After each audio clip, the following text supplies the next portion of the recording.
Hey, it's Eran here. In this tutorial, I'm going to show you how to delete a course in New Zenler. So you simply go to courses and then you click on the course you want to delete and click on delete.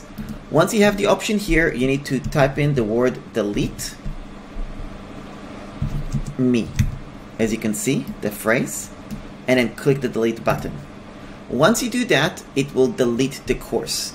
Now, I know that in some cases, you're gonna have an issue with that, and the difference is very simple.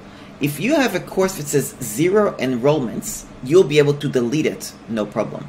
But if your course actually has an enrollment, you're gonna have to unenroll them first.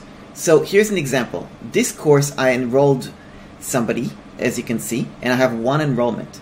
Now when I click on the 3 dots and I click on delete, it says course cannot be deleted. There are students enrolled in this course. You need to unenroll all students before deleting the course. So what I'm going to do is I'm going to click on the course itself. I'm going to go to students. It will open up in a new tab. The new tab is the same section of site, people, and all, filtered by enrolled in the course that is being referred to. Now I'm going to have to click on the student, and there is 2 things that I can do. Number 1, I can just delete the contact completely, or alternatively, and it will delete them from the account, so you may not want to do that. Alternatively, you click on edit, and then what you do is you go to courses, and then you'll see here the course that they're enrolled in. You click on unenroll, it will ask you to confirm, and that students will lose access. You say yes. Now it says user unenrolled successfully.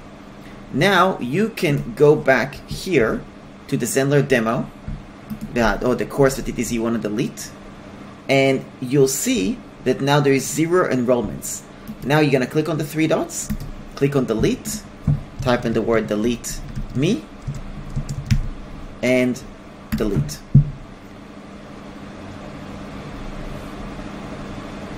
And now that course will be gone. Course Zenler demo deleted successfully. So that's about it. Hope you got value from this video. If you have any other tutorials on Zenler you would like me to do, please leave a comment with the question you have and I'll be sure to record a tutorial. If you're new to this channel, please hit the subscribe button. I really appreciate it. And check out the link above or below, which will show you additional tutorials regarding New Zenler and so on. Also, if you want to get help with New Zenler from me personally, I will leave a link in the description on how you can get my one-on-one assistance to build your New Zenler. And if you're not a New Zenler customer, there's a link for you to sign up for a free trial. Simply go to tryzenler.com.